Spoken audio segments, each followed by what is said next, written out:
This is Cassius, Tryptamine Astrology Readings, and today is a new moon of Leo and Pisces.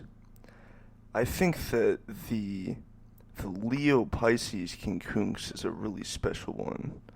I am biased because I have my moon in Leo quincunx Venus and Saturn in Pisces.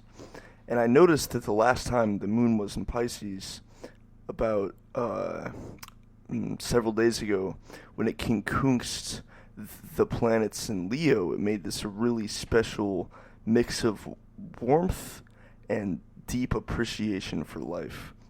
So I would think that this is a really positive new moon. This is a positive one.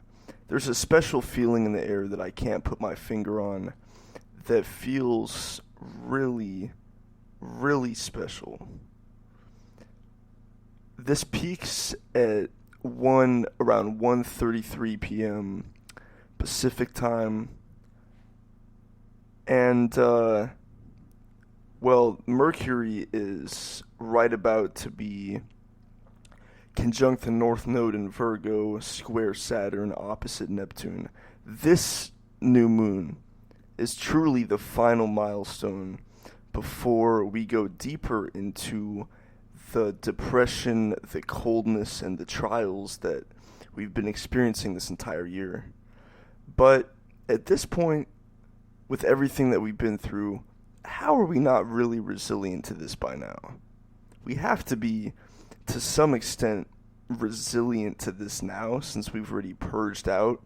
If you've been through circumstances this year that made you purge yourself out, you've been through things, they made you stronger. So it's difficult to say whether this will be worse this next month of planets in Virgo crossing Saturn square Neptune. It's hard to say if this will be worse or better because we've already felt it or what. But for right now, this is an amazing, warm sun in its own sign of Leo. New moon at 10 degrees Leo, quincunx Neptune almost exactly. It hits the nodes in a positive aspect, which makes it inherently positive as is, definitely. 10 degrees Leo, it semi-sextiles the North Node at 12 degrees Virgo. And that's one of the reasons why I think quincunxes, the green dotted line there, Sun, Moon, quincunx, Neptune, and Pisces, I think that's a positive aspect because they go in multiples of other aspects. The quincunx is really a multiple of semi-sextiles.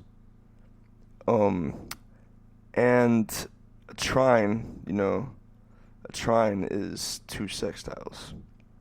Of course, semi-square, it's two squares. So, also, I've never pointed this out before except for in one video last year, but Saturn is actually sesquiquadrate Uranus.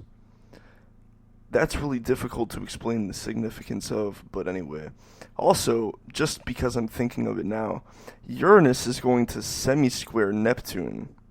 Actually, here, a semi-square, this is how you easily calculate a semi-square. Let's take Neptune back 11 degrees. Then let's take Uranus back 11 degrees. That would be 14 degrees Aries. Wait.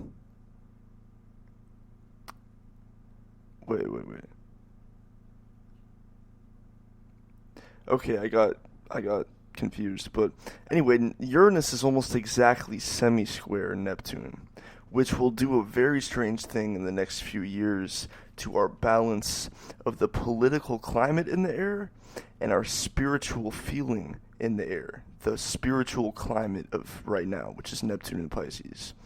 There will be a conflict between the political climate and the technological advancement we're going through and the spirituality in the air, and it will clash. That's something completely irrelevant right now, kind of, that will intensify in the future. But anyway, so today is a really warm day. Venus is now at 26 degrees Leo. Trine Uranus still very positive for the social climate of today. Warm, nice Venus and Leo. Trine, thinking, technology, adept Uranus and Aries. And one good thing about this next week is that when Mercury squares Saturn and opposes Neptune and locks into that depressing cold place, Venus will be just entering Virgo, and that spot is the great bright blue Leo star Regulus. At the very end of Leo, now at 0 degrees Virgo because of precession, the star Regulus is one of the most powerfully determined, positive, ego-driven, but still very positive and downright revolutionary stars in the zodiac. The cusp of Leo and Virgo and Aquarius Pisces. That's the axis of Regulus. And the reason why Regulus right there can be activated over here by a planet at the end of Aquarius or beginning of Pisces is because Regulus is the closest star to the ecliptic plane. Most other bright stars are not actually on the belt of all planets, but when a planet or the moon touches the end of Leo, beginning of Virgo, the planet can literally align with the star. I mean, that's an astronomical chance for the planet to occult a star, but the moon can. So, when Venus touches that point, it will be a socially strong moment. A socially strong, fiery, regal, determined, revolutionary social climate that also feels like this current Venus trine Uranus. We'll be feeling socially strong when Mercury touches 10 degrees Virgo and locks into the depression aspect. So that would suggest that we have some fateful blessing for this, and that the final kick of Saturn square Neptune maybe won't be as bad as we might anticipate. But knowing the circumstances of the world, the powers that be, and the people that run this world, I doubt that they would let any good crisis go to waste, and I think that strategic moves that are bad for any civilian population of the world will be made in this next month. So I anticipate that geopolitical events, crazy things will be happening. And also, Mars just entered Sagittarius today, actually. I just noticed that. 0.03 degrees. That's cool.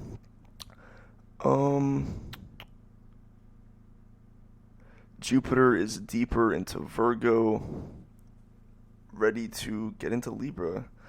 And pretty soon, we'll also be energized by Jupiter conjuncts Uranus.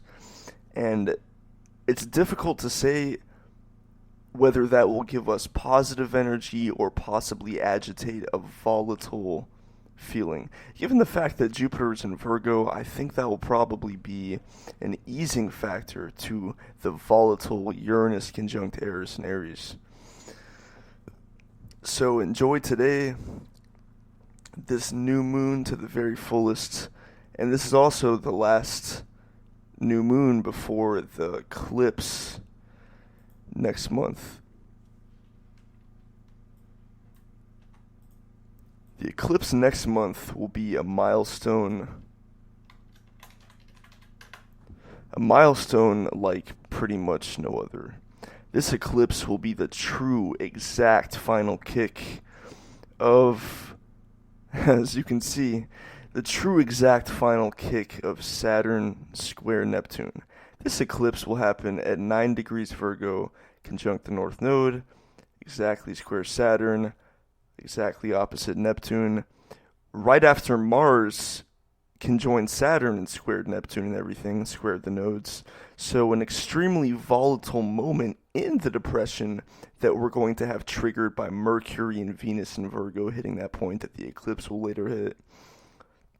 That in August, we're going to experience a moment of extreme volatility when Mars conjoins Saturn and squares Neptune and squares the nodes. In the midst of the depression, we're going to feel a volatile moment. And I predict that some geopolitical event, some kind of maybe a false flag, whatever it is, something in the world will happen